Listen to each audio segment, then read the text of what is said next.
മാന്യ സദസ്സിന് നമസ്കാരം. ബഹുമാനപ്പെട്ട അധ്യാപകരെ, എന്റെ പ്രിയ കൊച്ചു കൂട്ടുകാരെ, ഇന്ന് ഓഗസ്റ്റ് 15 ഭാരതം ഇന്ന് 80ാമത് സ്വാതന്ത്ര്യദിനം ആഘോഷിക്കുകയാണ്. ഈ വേളയിൽ നിങ്ങൾക്കേവർക്കും എന്റെ സ്വാതന്ത്ര്യദിന ആശംസകൾ.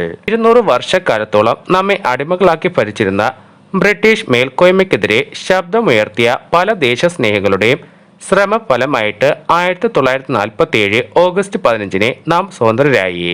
നമുക്കിന്ന് എല്ലാറ്റിനും സ്വാതന്ത്ര്യമുണ്ട്. ഇഷ്ടമുള്ള ഭക്ഷണം കഴിക്കുവാനും ഇഷ്ടമുള്ള വസ്ത്രങ്ങൾ ധരിക്കുവാനും ഇഷ്ടമുള്ള ആശയങ്ങൾ പ്രചരിപ്പിക്കുവാനും അവകാശമുണ്ട്.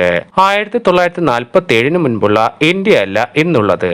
ശാസ്ത്ര മേഖലകളിലും ആരോഗ്യ മേഖലകളിലും വിദ്യാഭ്യാസ രംഗങ്ങളിലും എല്ലാം ഇന്ത്യ ഇന്ന് പുരോഗതിയുടെ പാതയിൽ തന്നെയാണ്. ഇന്ന് നാം അനുഭവിക്കുന്ന സ്വാതന്ത്ര്യത്തിന്റെ പിന്നിൽ പ്രവർത്തിച്ച എല്ലാവരെയും ഈ നിമിഷം നാം ഓർമ്മിക്കണം. ത്യാഗപൂർണമായ അവരുടെ ജീവിതം പ്രശംസനീയമാണ്. ഇനിയും നമ്മുടെ ഭാരതം കൂടുതൽ ഉയരങ്ങളിലേക്ക് പോകേണ്ടതുണ്ട്. ആ ഉയരങ്ങളിലേക്കുള്ള യാത്രയിൽ ഭാരതത്തിലുള്ള നമുക്കെല്ലാവർക്കും അണിചേരാം.